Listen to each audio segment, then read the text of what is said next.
Siliguri corridor Bharat की रक्षा रणनीति का एक महत्वपूर्ण हिस्सा है, जो पूर्वोत्तर राज्यों तक एकमात्र भूमि पहुंच प्रदान करता है। महत्वपूर्ण राजमार्गों, सैन्य आपूर्ति मार्गों और चीन की चुंबी घाटी से इसकी निकटता के कारण यह क्षेत्र निरंतर निगरानी में रहता है, जहां बुनियादी ढांचे के विकास ने रणनीतिक तनाव को बढ़ा दिया है।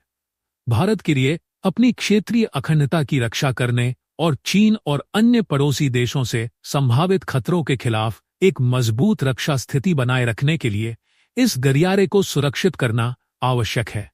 बांग्लादेश की राजनीतिक अस्थिरता भारत के लिए जोखिम और अवसर दोनों प्रस्तुत करती है।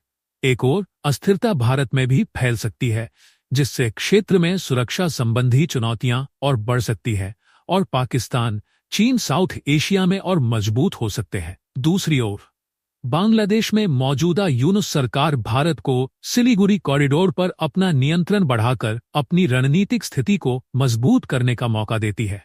जिस तरह बांग्लादेश हर दिन भारत के खिलाफ बयानबाजी कर रही है और भारत को उकसाने वाली चालें चल रही है, जिससे मोदी सरकार बांग्लादेश के खिलाफ सख्त कदम उठाने पर मजबूर हो सकती है।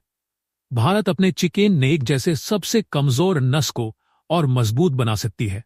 अगर भारत अपने सिलीगुड़ी कॉरिडोर को विस्तार कर लेती है, तो इसे भारत की रणनीतिक मजबूती मानी जा सकती है, और भारत अपनी पूर्वी राज्यों के साथ चीन के खिलाफ और मजबूती से खड़ा हो सकता है।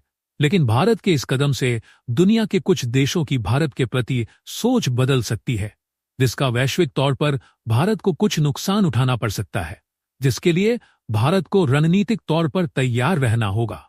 सबसे पहले चीन और पाकिस्तान की प्रतिक्रिया आ सकती है। इस क्षेत्र में अपना प्रभाव बढ़ाने के लिए भारत द्वारा उठाए गए किसी भी कदम पर चीन और पाकिस्तान की ओर से कड़ी प्रतिक्रिया मिलने की संभावना है, जो बांग्लादेश में अपनी उपस्थिति बढ़ा रहा है। इससे न केवल क्षेत्र में बल्कि व्यापक हिंद प्रशांत क्षेत्र में भी तनाव बढ़ सकता है।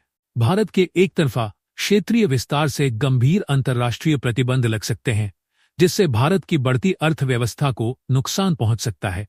आर्थिक अलगाव और प्रमुख अंतर्राष्ट्रीय साझेदारियों के नुकसान की संभावना को नजरअंदाज नहीं किया जा सकता है। इसलिए भारत को बहुत सोच समझकर यह कदम उठाने की जरूरत है।